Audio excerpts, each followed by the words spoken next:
धानी हमर बतिया दूर हट रे नाना के नतिया।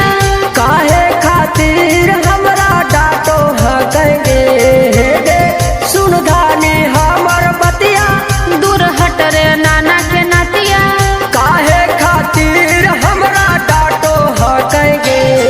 आज ताजा होलो ऑपरेशन माजा हमारा ना तू राजा। टूट जाए तो देखो ना ऑपरेशन वाला टाका। टूट जाए तो देखो ना ऑपरेशन वाला टाका। टूट जाए तो देखो ना ऑपरेशन वाला टाका। ऑपरेशन वाला टाका। टूट जाए तो देखो ना ऑपरेशन वाला टाका।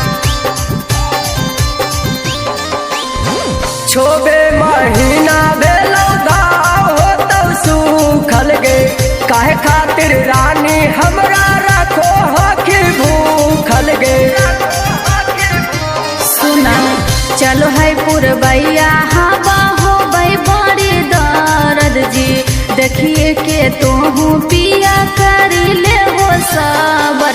आजी पिया कुछ दिन के हाँ कोयब बा। आगे धानी मन माने मानो हकैरा। आज ताजा होले ऑपरेशन माजा हमारा ना तू राजा। टूट जाए तो देखो ना ऑपरेशन वाला टाका। टूट जाए तो देखो ना ऑपरेशन वाला टाका। टूट जाए तो देखो ना ऑपरेशन वाला टाका। ऑपरेशन वाला टाका। टूट जाए तो देखो ना ऑपरेशन वाला टाका। तोर चकलक देख बेलना हकै हमर सूखल गे। तेल वाला गाई रानी देही तहु बेले गे। हाँ हाँ ऐसे जैसे करो हाथों बेल लो नहीं रोटी जी।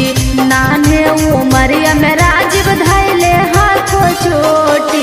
अजी मुकेश अब तू माना हमर बात। आगे धानी दिन में लागो हकौरा। आज ताजा होलो ऑपरेशन माजा हमारा ना तू राजा। टूट जाए तो देखो ना ऑपरेशन वाला टाका। टूट जाए तो देखो ना ऑपरेशन